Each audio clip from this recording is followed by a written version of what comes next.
Hello and welcome to a new episode of Other Record Labels. I'm your host, Scott Orr. Today we have another exciting episode, and thank you so much for everyone who's been listening. Our numbers are increasing slowly but surely, and the other cool thing that I see quite a lot is people who are sharing our podcast on Twitter or following us on Instagram at Other Record Labels, or my account is at Other Songs, and following us and sending us messages and all that great stuff. That's so much fun. I also do a weekly or bi-weekly recap takeaway video from our episodes from the past couple of months on our YouTube channel. So you can head over there at youtube.com/othersongs and check out some of those videos. And I just share my 2-minute takeaway from each episode. And that happens the week after each episode airs. So check out that channel. We also do studio tours on there. If you're into the recording process of records, visit youtube.com/othersongs. Today's episode is with Team Love Records, and this is fun. This is exciting. This was a label that was started in part with Conor Oberst from Bright Eyes. And we talked today with Nate of Team Love, and I think you're going to pull a lot from this episode. What is this town you're in? New Paltz. New Paltz. And I just quickly did a little Google search, and it looks like a really cute town. Looks really beautiful. It's pretty cute. That's a good way to put Okay. it. It's like it's on the west side of the Hudson River. Okay. So the Hudson River, runs straight up from the city, and the east side is where you have, that's where the trains are. That's where like Hudson is, Okay. Which is like the sort of like northern Brooklyn, Right. and where it's like on the same side as Kingston and the Catskills and Woodstock. So it's a college town. It's got a SUNY's got a campus here, and okay. so it's like students and then a bit of the Woodstock kind of dirtbag hippie thing going on. Got a bunch of vape shops, but it's also got a couple record stores and a couple bookstores, all within like a few blocks of each other. Oh, that's really nice. It's actually great in that sense. So it's you know what I mean? Like it's an artistic town then. Yeah, it's arty, and it's got a bit of an outdoor. There's a lot of climbing near us, like rock climbing. Oh, nice. And so there's like a bit of that. There's a lot of biking. There's a lot of bike trails and converted train tracks that are now bike paths. So cool. There's a lot of kind of just outdoor tourism and active lifestyle shit like that. So I feel like the north of New York is often overlooked because of how from a tourist standpoint, just because of how big New York City is. But I went to Peekskill a couple years ago for a couple of days, and I was like blown away that something like that existed. It looked like a movie set. It was just so interesting.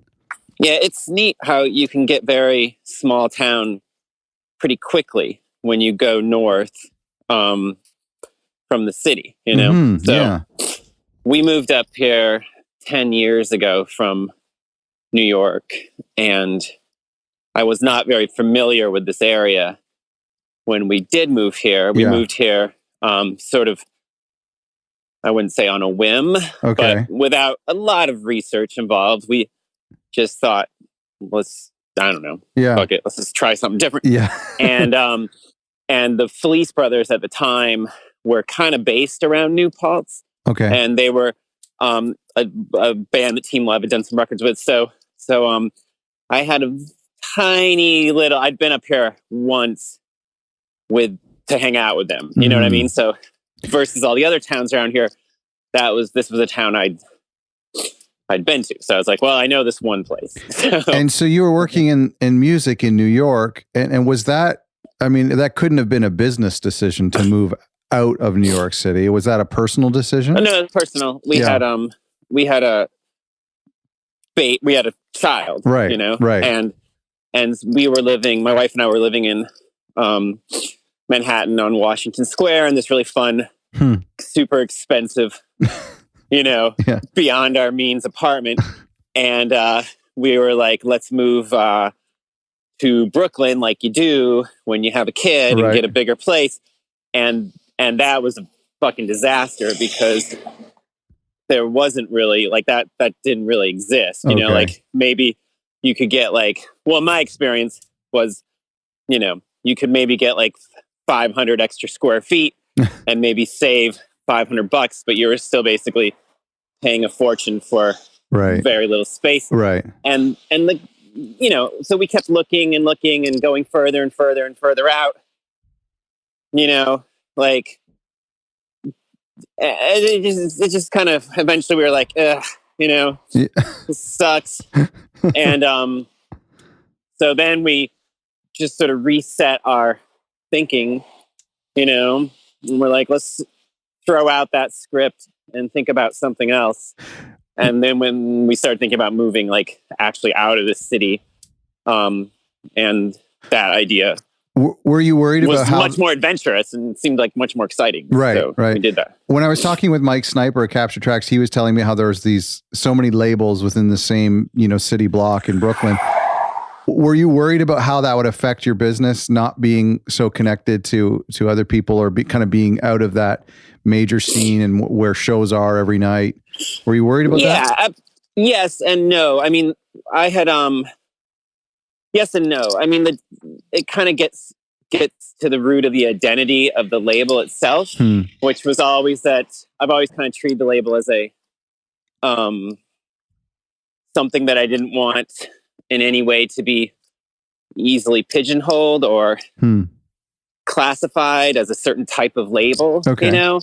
And to the same degree, I never really felt like we were a New York label or really fit with a lot of that. And we were always based in the East Village, and Brooklyn was always this, like, I always considered it sort of a scene that we weren't really necessarily participating in anyway. I mean, this goes back 10 years and the label started in 2003. So in 2003, there were still like some venues in the East Village and there was still, I don't know. I know exactly what you're saying. And certainly like once we moved upstate and it took another year after we physically moved our life upstate to have the label follow, Right. We had right. to kind of figure out what we were doing and find like some actual label space. And then once we moved it upstate, like certainly it felt like a lot of the, it felt that it did get harder pretty quickly to get, some of the releases, the attention we thought they deserved. Okay. And I could say you could chalk that up to us not being sort of like in the thick of it or, having that sort of like social element, or it could just be that, the releases we were putting out weren't interesting to people. I don't know. You know what I mean? Yeah, that's right. But I have never really felt comfortable with that sort of clubby nature of like, oh, all the labels are like in Brooklyn being like, labels in Brooklyn. Like I never really felt a part of that or really wanted to be in that. Okay. Thing. I don't know. Yeah, no, that's fair. That's fair. And I get that. And I mean, listening to a couple of your tracks too, I hear what you're saying. And, listening to a couple of your records and there is, there is a sort of an indie rock Brooklyn sound. And this felt a little bit different. This felt a little bit outside of that. And I get what you're saying. That's not completely foreign to me. Okay, so I want to jump back in time. I read somewhere or heard that you worked for a major label before all of this and did some pretty serious signings back in the day. Is that true? Like, can you tell me a bit about that? I worked for Sony Music Publishing. Oh, okay. Wow. I did work in A&R, so I signed artists to publishing deals. Wow. But I did not work for a label. I worked for a publisher. So, okay. Which is the other side of the coin, right. In that sense. Yeah. But I worked in the 550 building on Madison in the Sony building from about 1996 to 2003, roughly. Wow. And so that probably would have been like, would that have been like, close to like the end of the golden era? It was exactly that. I think that's a safe way to put it. Like, yeah. I would say when I left, and I left on my own volition. That's good. I felt that possibly, well, I felt the writing was on the wall. I didn't really know what was going to happen, but my sense was things were headed towards a pretty large, dramatic, shift in in some direction that wasn't going to, the status quo was not feasible. So a lot of us during that time, there's some people who run labels today who weren't even alive during that time, or maybe not so, but well, maybe, I don't know. But there's people who experienced that era in different. And for me, I was one of the people who were stealing your music off of Napster when I was in high school. But now that you have that behind the scenes, you've been there, you were at the end of it, you probably had incredible catering and whatever they spent their money on back then. How does that help you with Team Love in some of the things that you witnessed or experienced or learned back at Sony? I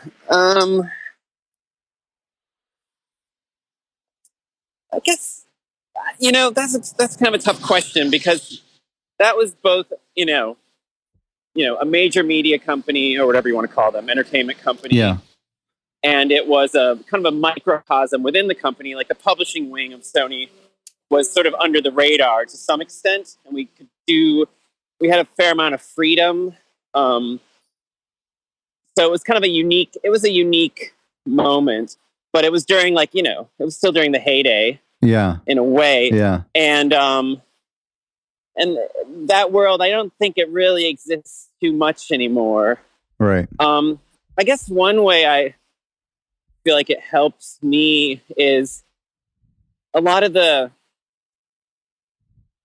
lot of things about the music industry have not changed at all in terms of just the basics, you still kind of need like a good song, and I don't know, people have to like it. You know what I mean? Yeah. And in that sense, also the people who are in the music industry and their motivations and their, I wouldn't say it's like a type, Right. But in terms of behaviors and the same old kind of stuff that goes on, whether it be good or bad, exploitative or naive, whatever, that hasn't really changed too much. And being exposed to it at Sony, or being, doing that job at Sony and being on the creative side, working with managers and lawyers and labels and publicists and booking agents. In publishing, I had a desk and access to some resources, so I could kind of fit myself into an artist's world in a way where if there was they needed help with kind of anything, I could kind of jump in and help, Right. And so it just exposed me to, different sides of the business. And a lot of that hasn't changed. And a lot of the people that are in it haven't really changed. I mean, their faces have changed and their names have changed, but the roles and I don't know, a lot of that just repeats. Right. So, that's true. Yeah, that's interesting. So I want to kind of connect the dots here with how you met Conor Oberst and how you came to work with him, and then how, and really I'm just kind of putting the pieces together of what people have told me and what I've read on the internet about how Team Love was formed. And there's just a lot of missing pieces for me, because I know that, Bright Eyes has had a long history with Saddle Creek, and then Conor, I know, has some connections with None Such. And so I'm just kind of curious how this all came together. Could you kind of walk us through that? Sure. Well, in relation to Conor and the label, so that starts back with Sony. Okay. I signed Conor to a publishing deal at Sony. Oh, wow. In the spring of 2000, sometime in there.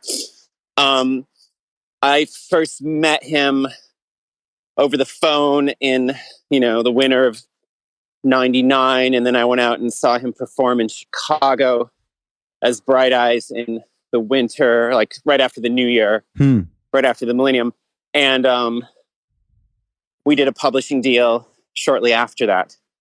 So that began our. And was he completely independent at that time? He was. He was on Saddle Creek. He was preparing Fevers and Mirrors for release. Oh, okay. So he had that's where he was at, you know.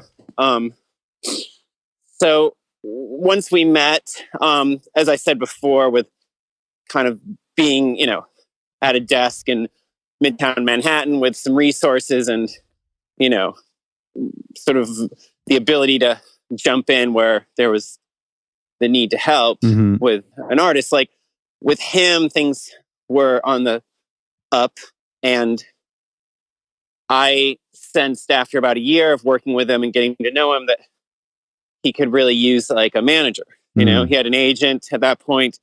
He was touring. He was going overseas. He had Wichita Records in the UK, which was a, you know, label started by Mark and Dick from Creation. Not too, you know, right around that same time. And he had Saddle Creek, and so I took some time to sort of talk to different managers, you know, almost like interview them on his behalf.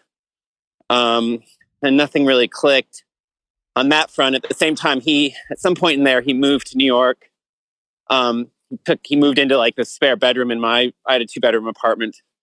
He moved in there, started, you know, getting to know the city, writing. So Lifted came out at some point in there, and then he moved to the city and started writing Wide Awake. And he actually demoed quite a lot of it up at Sony. Had like a little demo studio. Oh, wow. And he worked on some of it there. And so anyways, by about 2003, I had lunch with like a colleague of mine who was older than me, and we had been talking, and I was sort of going through, you know, some of the people I had talked to about managing Conor, and how I wasn't really having any luck. And he said something to me, which I'm sure wasn't this simple, but he was like, "You should manage him." And I was like, "But Guy, I'm not a manager, you know, I'm an A&R guy from a publishing company." And he was just like, "Yeah, whatever." You know, he was like, "We're all just what we say we are." Yeah, you know, like right. basically this is not, there's no degree. You don't go out and like get qualified for any of this shit. Like you want to be his manager, you just say you're his manager, and then that's that, you know? That's true. It kind of stuck with me. It was kind of obvious, but I remember that lunch quite specifically, sort of giving me a moment to, you know, to reframe the whole thing. And at that same time, Conor had produced a record at home with the band Tilly and the Wall. And that record, I wouldn't say Saddle Creek passed on it, but they didn't have any plans to release it. Okay. And we thought it was awesome.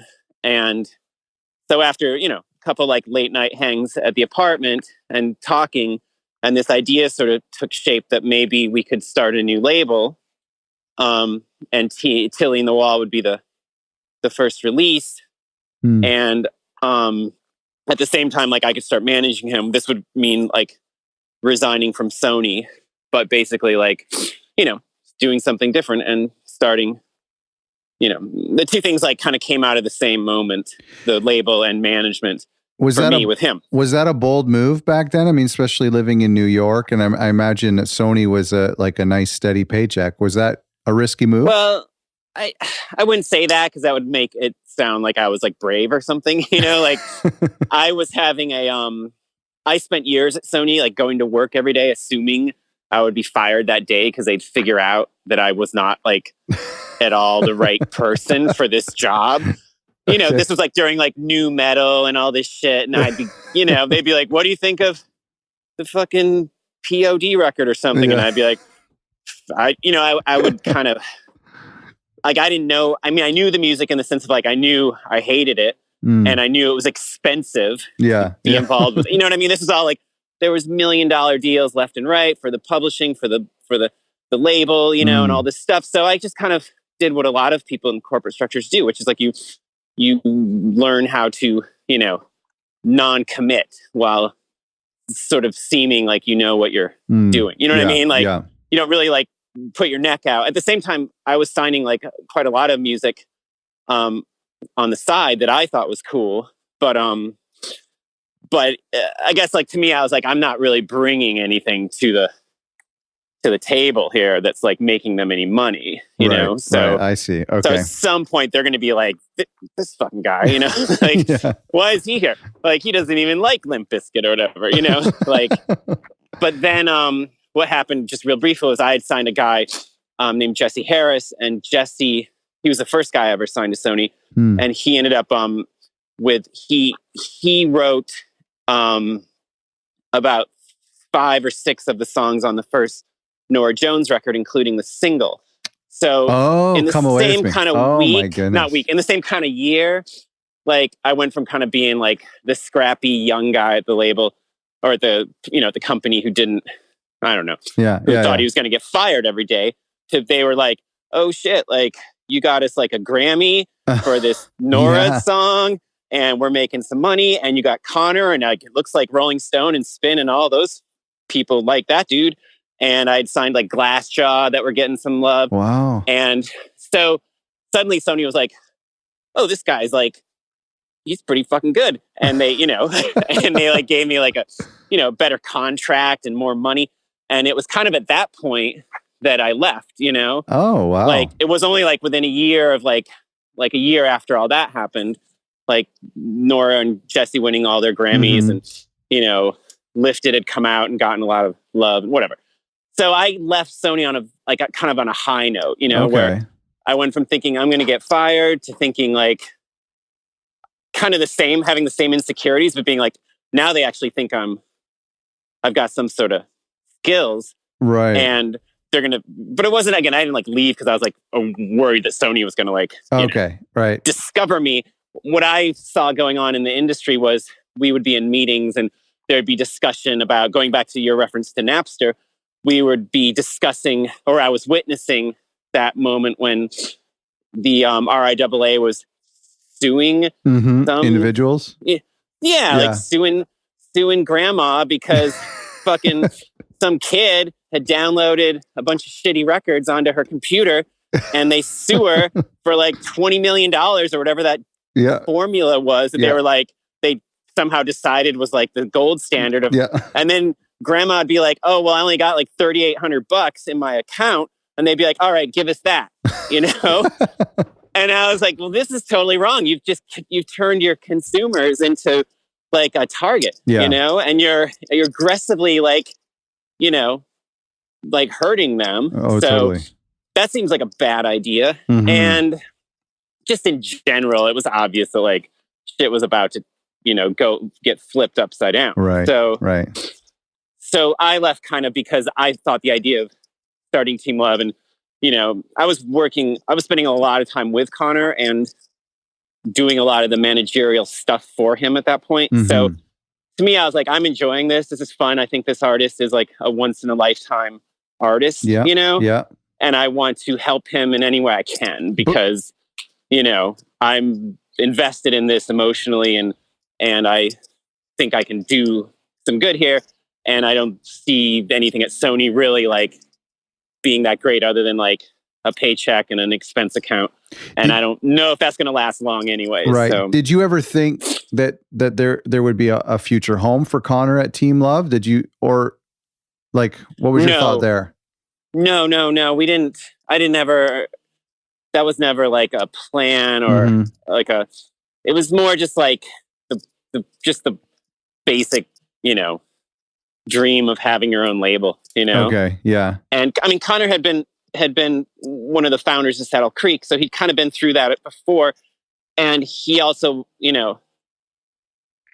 had like he's just someone who, Bright Eyes was always kind of like a fluid group of people, right? So many people that came through the Bright Eyes world and either performed on records or toured with him or supported Bright Eyes on tours as like an opener. Like there was just a lot of like really talented people in music that came through his orbit. And so so Team Love was set up to be like just a normal record label. But if you look at like, especially the first, 20 or so releases, a lot of them are in that kind of Conor Oberst orbit, Right. at the time. That's really cool. So like Don Darrow had been like an old friend of his. They had toured together, they'd known each other before I ever got involved. Tilly were members of Park Avenue, one of his earliest bands, and friends from then. That's such an interesting thing, because when young artists think, how do I get signed to a label? The answer isn't sending an MP3 to an email address. The answer is to get into a community and get into a collective of artists. Because I've seen that in so many times, even over the decades, where one artist does really well, and then all of the artists in their family that support them end up finding a way to get their art out too. We've seen that a couple times. I think it's a really cool thing. That's exactly right. And with Team Love, like, he brought, I would say, like, kind of his family, which was maybe like, sort of 2/3 of what we were doing. And then I brought like my, quote unquote family, which was something like the Craig Wedren record, the singer for Shudder to Think, another one of our early records. Like, I had looked after Shudder at Sony. I hadn't signed them, but I inherited them from the previous person to hold that job. And so I knew the Shudder people. So Craig had a solo record, and, or Griff from Super Furries, like a band that I knew through, friends in the UK. And so each of us kind of brought our own. You brought POD with you. Yeah, I brought POD. And, we did that acoustic POD record. Yeah, so that's totally right, though. That kind of community, your friends, or you got this kind of like network of people that you've come up with. And certainly that for the first, like, chapter of the label, that was our, that was kind of our posture. And then, as it moved along, like, things changed. But, Jenny, our first, like, the Jenny Lewis record, which to this date remains the biggest record we ever did. Wow. That, again, exactly as you're describing, like, that's in the, that was in the family, that was of Conor's. Rilo Kiley had toured with Bright Eyes, all around the world. And the conversation, actually, to do Jenny's record was a conversation that was happening before we'd even started the label. And I'm sure I'm remembering this probably a little wrong, but I'm 90% sure Jenny actually named Team Love. Oh, really? As she and Conor and I were walking from her apartment to like Trader Joe's one day in Los Angeles and discussing starting a label and putting out a potential solo record of hers if she ever wanted to do one. And I'm pretty sure she threw out that idea for the name at that point. Wow. So yeah. And she has a record out this week, I think, is it? Yeah, she has a new one coming. Yeah. I don't know the date. Yeah, that's incredible. Yeah. And she named it. That's funny. What was Conor's involvement in the early years? His involvement was always, I would say, like on the creative side, like he would bring ideas in, bring bands in, take bands out on tour, that kind of thing, know? Right. The label was run out of my apartment in New York that whole time. So, we never like expanded to like really have a staff. We had a woman named Rebecca who was started as an intern and became like a sort of essential, person in the label mix for a long time. And then we hired out for PR and radio like you usually do. Okay. And so what was, I'm trying to think back. So 2003. So, iTunes would have been like coming into full swing at this point, 2003 to 2005. Is that right? Yes. And were you guys embracing that and trying to embrace digital faster than the major labels were? Was that something that you were looking into? Well, at the time, the label kind of started with like a few like kind of the code of Team Love, like our founding, code of principles and ethics or whatever. And which was like a page in the notebook, Yeah. And one of those rules was like, we only do one-off deals, one record deals. We don't want to tie anyone down for anything beyond like a single record. Wow. And we don't want to be tied down for anything beyond, Yeah. Another one was we will release every record for free digitally through the label's website. Wow. And that was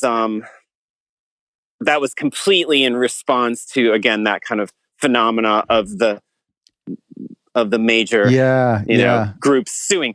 There was a really funny article, like Business, I think it was Business Insider, like some crazy ass magazine like that, like interviewed me at the time and were like, you're giving away your shit for free, like that's fucking crazy, and I don't know, I probably yammered on about some that bullshit, that was a big deal back then, though. I mean, anybody. Well, at the time, there wasn't a downside to it as far as we were concerned, because we thought there was like an exponential relationship between the number of people who had the music and the number of people who were buying a CD or a record or going to a show and buying a shirt. An inverse exponential relationship. But we were like, if we give away 100 downloads, then maybe 5 to 10% of those people will spend money on the band in some form. Whereas if we give away nothing, then nothing will happen. Or you know what I mean? It was kind of that type of logic. And there was no streaming at all at the time, mind you. So this was like, there was the iTunes store, but we didn't really see the two in competition because we figured if you were an iTunes store user, then that was kind of your go-to. Right.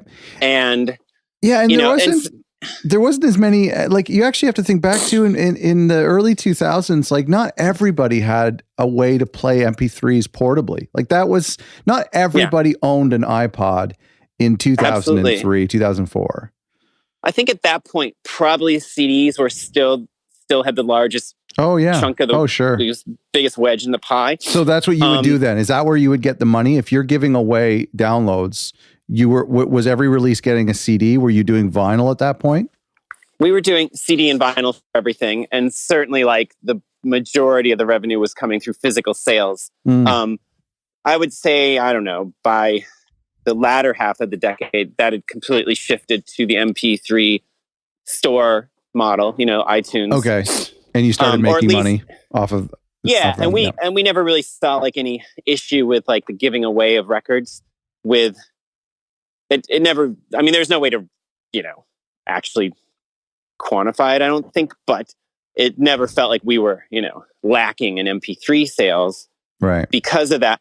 And as well, the whole policy kind of fell apart because we weren't like, dicks about it. Like if an artist did not want to do it, then they had the option to not do it. That's fair. Yeah. We just basically said, this is kind of our philosophy. We think this whole like war on piracy is fake, and we would prefer not to be associated with it. So we are going to give everything away for free on the site, treat that as a promotional tool, or stunt if you prefer. And just wash our hands of the whole gross mess, Yeah. And but eventually more and more artists were like, I don't want to do it. And it got to the point where that was maybe, like every other release. And then it felt like it wasn't really a thing anymore. Right. That's right. Yeah. We tried to evolve it into something called the library, which was like a sort of like rotating set of releases that every few months would change, that were free. And we did that for a few years, but that never, it just like, it all just, Yeah. No, it went kind of away because, you fast forward another 3 or 4 years and downloads themselves are becoming quickly like obsolete. One of the shortest lived formats, which is so strange. It had such a huge impact on the industry, but it itself as a format didn't really live very long. No, not at all. But there was a time when it kind of plateaued and we could sort of be like, okay, like the iTunes store is going to bring in this much revenue every month. That's kind of a nice, it created like a moment of stability after the CD got, nuked. Yeah. And so that, I would say for 5 or 6 years, there was like that allowed us to at least like continue to function in a normal way, you know? I love what you're talking about the free downloads thing, because, and it's something I haven't really thought about, but there was such a quick change in the perception of value for customers, because the technology of the MP3 hasn't really changed. I mean, from when it came to when it's now, it's really is the same type of file, but there was so much press around any band who would do something for free. Like I think Yankee Hotel Foxtrot in 2001 or 2002 was given away for free online, and the In Rainbows thing was a huge press thing. And now, like, giving away something for free, like you say, it just doesn't matter. Everyone has a subscription. It just doesn't matter.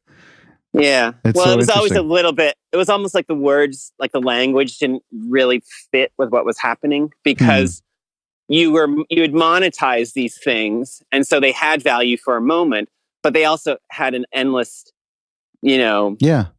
quality in that they didn't actually exist. Yeah. The supply of them was infinite. They cost nothing to make because they didn't actually get made. You know what I mean? Like they were sort of like, and if you dropped your iPod in a puddle, they all went away. You know what I mean? Like, so it was sort of like, that's true. I feel like sort of equating them to the physical album, which they kind of killed and, followed in terms of the timeline, was always slightly like, I don't know. You know what I mean? Like it wasn't really linear. It was more, the shift was much more dramatic. Right. And they were sort of like just the tiny little preamble before we entered like the true, Do you remember the iTunes LP? Remember iTunes LP? It was like some releases got this, like, it was a special download that would come with a PDF booklet, and it would come with like maybe some videos built into iTunes. Oh, you remember those? Totally. It was such a short-lived thing. Oh, it's so I know crazy exactly what you mean. to think about that now. There was a lot of funny things that you forget went on back then. I mean, I think I might be totally wrong about this, but I think if you trace back the Orchard to their roots, they were like a company that did those kind of custom made CD. I forget the name of that company. Oh, but you'd basically go online and you would pick like 20 songs that you thought were like your jams. Yeah. And then they would send you the CD. So it was like, and then I think eventually that company turned into the Orchard, and then the Orchard became the Orchard, and then they became, they kept morphing over and over. But I think originally they had this weird little business model that was like, well, I do remember. We'll mail you your custom CD, so you don't have to I guess like you don't have to deal with iTunes. We'll just hook you up. Even before digital, there was I remember at a convenience store, and I think maybe it was Pepsi, that you could collect your Pepsi points, and then there was a little brochure, and it had like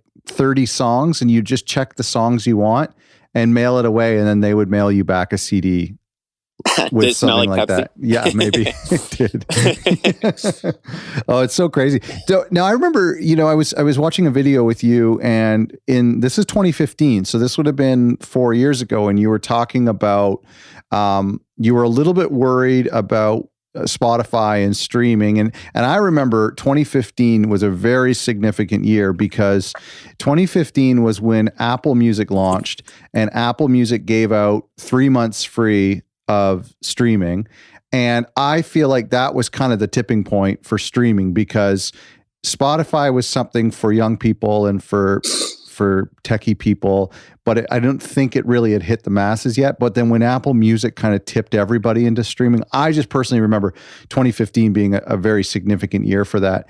And this is when you were on camera talking about being very ominous about where you thought streaming was headed, and it seemed to me you were a little worried about it. 4 years later, how do you feel now about streaming? What was that thing? I don't remember. It was for the It was for the Copyright Association. You did this little on-camera piece. All right. I don't know. I can't remember. All right, cool. Sorry. Yeah, must have been. We should have talked about it in the pre-interview. Well, I mean, I don't remember really. I mean, back then, I'm trying to think like what my sort of like issues would have been, or where I thought my, I should have wrote down your quote. I can't. Well, I got a sense there was a time where we kind of looked at, like, say, the film industry as a potential model for how to handle streaming, which meant do like a theatrical release version of the equivalent to the record, which meant like put it out on, LP and iTunes, put it out through all the pay models, but hold it back from the streams until it's had its theatrical run. Right. And then let it go to the Spotify's and the Apple Music's in the same way that you would let it go to Netflix or I remember that time. DVD. And that did not last long because that just didn't matter. You know what I mean? Because what that failed to take into account was the people who were already using Apple Music and Spotify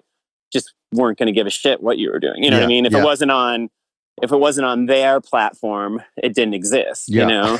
And you could, and we had the same exact same conversation at None Such with Conor's Upside Down Mountain record, which was his first record over there, and we tried a similar thing, and it worked a little bit better there because you've got a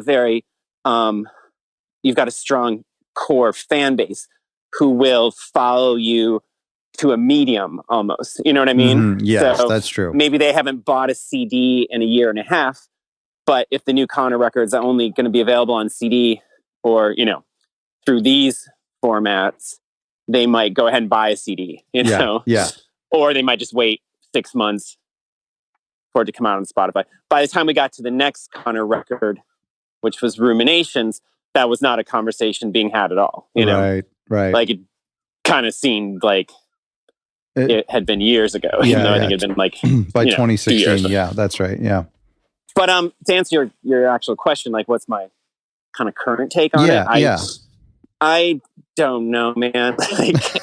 like it's like there's a few things that are like very clear. It's the only area that's seen growth, So that's probably, if you want to put a shine on it, like, well, that's cool. Like, it used to make us X amount. Now it makes us X plus a little more, Right. And it continues to kind of inch up, in terms of revenue. That's really it though, as far as like good stuff. I mean, I like the doomsday sort of scenario I imagine is that none of the streaming models are really like making money, like they continue to bring money in as a form of investment, but I don't think they're actually like making money. You know what I mean? That is interesting. And, and I think also they have to renegotiate for those large catalog licenses. I don't know, every 3-4 years. I don't know. You know what I mean? Like, initially like they were like, okay, here's hundreds of millions of dollars, Sony and Warner and Universal, give us everything. And they're like, cool, here it is.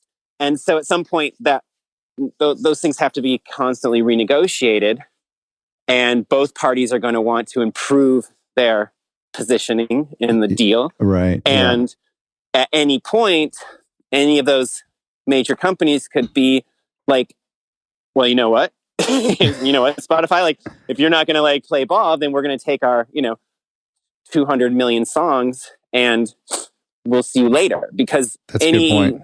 Anyone can turn off the switch really at any time, in a given contractual cycle, so I wonder about that too. You know what I mean? Like, this is a totally different thing than just being like, we've signed you to a deal, we're putting out your record, and now the issue is like, are we going to keep manufacturing it or what? This is like every few years we have to renegotiate for the rights to these giant catalogs, and we have to keep at least these major companies happy, or they could, and at the same time, like an Amazon could come in and be like, well, we'll just make the deal so incredibly like in your favor if you'll give us some, like, maybe Amazon's like, we'll just we'll give you like a much better deal if you pull your stuff off Spotify, or you know what I mean? Like, right. There's all sorts of scenarios I can imagine where the result is you wake up one day and, the entire whatever Fleetwood Mac catalog is suddenly gone from your iTunes, totally, or from your Spotify, and then you're like, well, wait a fucking minute. Like, well, and that's exactly what happened. I mean, you compared it to the film industry, and that's what happened with Netflix. And I remember there was a time with Netflix where that was pretty much the only streaming service, and then all of a sudden, people like Disney started pulling their content and creating their own streaming service.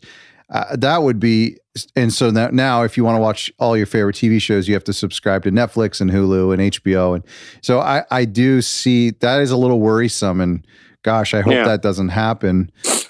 Well, ultimately, like all these companies, all these services, Spotify and Deezer and Apple and Tidal, Amazon, YouTube, they're all offering us the exact same thing, you know? Yeah. And so in like an ideal world, people would come together as a society and be like, you know what, like, fuck this. Let's just, socialize this entire operation, turn it into a tax and give it to the Library of Congress and let them run it and make sure 90% of the profits for this monthly, oh my gosh, music tax go to the artists instead of to the fucking salaries of the fucking executives. You know what I mean? That's genius. There's a very awesome model out there. It's similar to how the BBC was funded back in the, 60, 70 years ago with the TV license. But man, that's but incredible. You know what I mean? Like the services are all redundant. You know what I mean? There's they have this like kind of fake competition where they're like, they tried the exclusivity where it was like, if you want the Kanye record, you got to be on Tidal. Yeah. That didn't work. That didn't work. And now they're like, it's our playlists that make you want to be here. Right. But playlist culture will come and go, I think, probably pretty quickly. Like there's already a lot of cracks in it. A lot of it. I feel like there's manipulations going on that will probably be disclosed at some point. That's right. It could be like the new radio.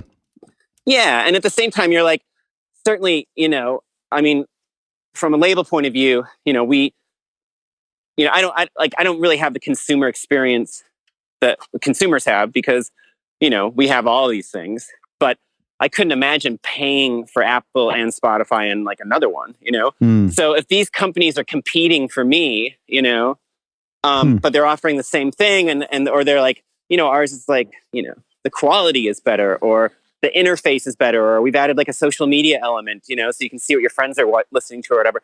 Like all that's just kind of window dressing. And at the end of the day, they're all the same. They're all just offering the same thing. So I just think like, man, that's a really interesting theory, I just Nate. Strip the profit out of the whole thing and turn all that money over to the artists, or the rights holders. Is who I think that kind of government model. I mean, it makes so much sense. It would be a great way to put money into. Instead of, a few wealthy people, it puts money into the artist's pocket. I think that's a really interesting, it would essentially create jobs. But this is America, man. But this is America. And I was just going to say, I'm sorry to say, but your country will be the last to do that. Yeah. It's going to happen in Finland first and then Canada. Yeah. Well, and I don't even know how it would work internationally. You know what I mean? Like, that's true. Think, right. Like to me, that's just like kind of like I know exactly. Yeah, and that makes sense. I think you'd have to kind of build it from the ground up as a nonprofit, and essentially like, entice. I don't know. Yeah. I don't know how you do it. You know what I mean? But I want or like the streaming model is just kind of like, I don't know, kind of like, I monopolized down. Like. Apple or Google or someone kind of like buys up enough of them so you're down to like one or two companies, and then I don't know. I think what I like about streaming, and I mean you could speak to this more because you've been in the industry longer, but what I like about streaming is that to see the average North American household spending $100 and whatever, $9 a month times 12, $120 a month or a year on music. I feel like that number has to be bigger than it was 10 years ago. I mean, I just can't imagine. There are some people who I know who have Spotify memberships, and there's no way $120. That's like, what is that? Maybe 8 CDs, 8 or 10 CDs 10 years ago or 20 years ago.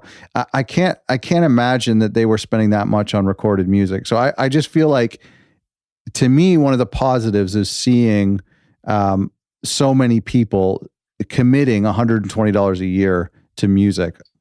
Mm-hmm. I don't know. I don't know. That would be interesting to try to figure out if like people in 1985, the average household was spending more, on music because the, like going back as far as like, the day when you could go to, the mall and walk by two different music stores that were selling mostly, tapes and records. Yeah. I don't know. It's like we don't have the ability to sort of spontaneously, like, apart from, people like you and me who probably still spend a lot of money on records, or at least I do. Yeah. But you know what I mean? Yeah. Like, apart from the junkies and the heads who like have kind of ignored the whole last 20 years and just continue to buy records and order records. Totally. And, now we have eBay and Discogs, but pretty much nothing's changed. But those space, the whole culture of, the music store and, all like the ability to make a purchase based on, something you just heard on the radio, or I don't know. Mm-hmm. I mean, I don't know. I don't know what people, it's a good question. Like the average household, that's an interesting idea. Yeah. I'm curious and I can look it up. An artist certainly of yours, there will be a point if those companies continue to grow, where that will certainly be the case, And I just think to me, it's a vote for your, your taxing option. Right. Because it's like, well, not most, but a lot of households are paying for music in a way that they probably haven't paid for it before. Yeah. I mean, it's like, you can make that, it's the same, you can use the same concept with like health insurance, like people in like the dipshits in America who are against, universal healthcare, like, like think about the how much money it's going to fucking cost to like have the government run the health, our healthcare, and like the tax increase. And it's like, yeah, but look at what you're paying, Yeah. I mean, the amount, as like essentially a freelancer, as someone who doesn't have like a company, helping me with my health insurance, like the amount of money I pay, right. I'm sure whatever tax increase would come along with that would be a fraction, right, compared to what I'm actually giving to these, private insurance companies. Oh, so, for sure. Yeah. You know what I mean? So it's kind of a similar thing. You're like, if you're already spending 120, $200 a year on music, well, if we can like make that a $10, $5 a month tax or whatever, like it's not even a tax. It's like you can still opt into it, of course, or whatever. Right. But it's interesting. Yeah, I know. If any, there's probably some conservative listeners who have already shut this off, but it is an interesting conversation. I think it's an interesting point, and I bet you Finland will probably or Norway will probably do it first. Well, ultimately, like the idea, the motivation behind it is like there's really no reason for the majority of the money that's generated by streaming to not go to the artists, because and at the moment it doesn't, as far as I can tell, and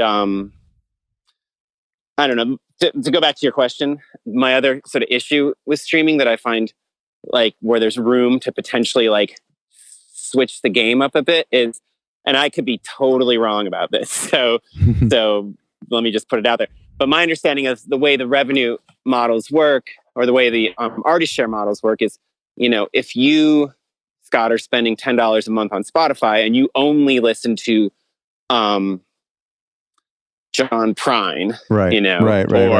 You only listen to the Lowest Pair, Team Love's great, bluegrass duo, for that month, $9.98 of your is monthly split just fee to them. Is going to go to Kanye and go to Taylor. Right. I see what you mean. And go to, it's done on a, percentage, it's split percentage wise, So, and that makes, like, if you look at it, on paper, you're like, oh, of course, like if Taylor Swift is generating 20% of all the plays on Spotify, then she, of course, should receive 20% of the revenue, right? But where that model breaks down is where you look at it from the other side of the, of the lens, where if you're the Lowest Pair or, whoever, what I mean? Yeah.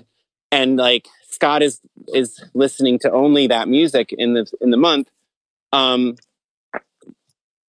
then, you would think, well, wouldn't it be neat if like my $10 went to the band I'm actually listening to? Right. Because if that band made $10 in a month from Spotify, that would like, that would be like a a 1,000,000% increase. Yeah. Yeah. Oh yeah. Especially if they have the 4 cents or whatever that they probably would get from especially if they have devoted 50,000 monthly listeners or something. And yeah, you know what I'm saying? Oh, yeah. So I think there's a way to possibly revolutionize it a little bit by presenting a, bottom up model where you're like, we're going to equate your listening and we're going to connect your listening and your money. And we're going to, and it's almost like you're tapping into the sentiment or the thing that makes Bandcamp work or Kickstarter work, Right. Where it's like you're supporting the artists you like through our model, and we are going to make sure that what your $10 only goes to the records you listen to. Because what that will do is all the tiny little artists, who only are getting, like 1,000 plays or under 1,000 plays a month, like they will see their shit go up. Yeah. Yeah. No, that's really interesting. I think if you could present it, if you started it kind of like on the indie level and we're like, got a bunch of indie labels to kind of like create a new platform, and it was like, this is what we're doing. At least you could start there with like a bunch of like loyal music fans, yeah, and like and test it out and see how it works, and you may not ever need to go get the major label catalogs involved, because similar to Bandcamp, it could just be something that exists in in the indie world or whatever, in the non corporate world. So, but I don't know. There's probably a million reasons why that wouldn't work. And there are. I've seen some articles coming out about that and talking about that model.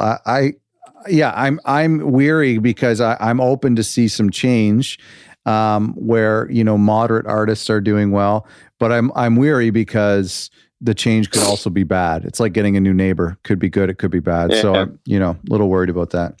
An artist of yours who reached out to us to reach out to you actually had some incredible things to say about you, and they said that they trust you 100%. That's not something you always hear from artists about their label. What is it about your label? And I won't keep you much longer. I know you got to work out. What is your label philosophy that evokes someone to say that about you? Gosh. Well, we try to be honest, of course, Yeah. We're pretty scrappy, like we, we're pretty small. There's 2 of us, that work there, full time, you know what I mean? So we have a lot going on at any given time. But really like, I don't know, like we try to figure out like where we can help the artist and we focus on that. You know what I mean? Like, right. So, every artist will come in and say, help me get a booking agent. And we'll be like, ugh, like, I wish, like to the point where like, we're like about once every 6 months, we're like, we got to start a booking agency, like we got to convince some like great agent, like who's burned out to like move up to the Hudson Valley and just get a little side gig going because that would solve this problem, Yeah. But so anyone listening, like, yeah, do it, but no, I mean, I don't know. Like, I mean, we've had relationships go horribly south, so, right. I'm sure there's other people you could talk to who'd be like those guys, but we've always, whenever there's been like a sort of like, where we've come to like an impasse or where us and the artists are on very opposite, viewing things very differently, through different lenses. We always try at that point to, let it go and, just not hold the artist hostage or. Yeah, that's amazing. Just kind of be like, well, because it's okay to have, it's okay to have differences. It's okay to not see eye to eye. Yeah. Yeah. So, I mean, it's tough because like, too much of being like the good guy or whatever, can ruin the label. You know what I mean? Like there's certain things that like are required to keep the label running. And one of them is like, making money. Yeah. No, it's true. Yeah. And sometimes that's like that alone can be enough to like create conflict, you know, but great point. But we, and also like I don't know, like we really like work with artists that we have very strong like feelings about in terms of people, like who they are. Smart. And we don't, well, like, we'll definitely like, I wouldn't say pass on something because it's not like we're like in the running for it, but there's a lot of, things that kind of are out there that we could be aggressively pursuing if we had like some sort of strategy where, success was the goal, but like we prefer to kind of let things kind of unfold more organically. And the artists that seem to come into our life through whatever strange little doors they stumble through, like are just they kind of touch us, in a way where we're like, we really want to help you and we love your music and we are, are into this. Like if they're into it, then, that's what happens. So. That's great. That's beautiful. Thanks so much for doing this, man. It's been so great to talk to you, and it's been fun. I have so much respect for your label, so I really appreciate you doing this. You're welcome, Scott. Thank you, everyone, for listening, and please subscribe. And if you haven't already, and please continue to share this episode and our podcast with people who you think would be interested in this. Please continue to share it on social media. It's really helpful. And don't forget to check out our YouTube channel, youtube.com/othersongs, for some episodic takeaway videos that I do. So thanks again for listening. More to come.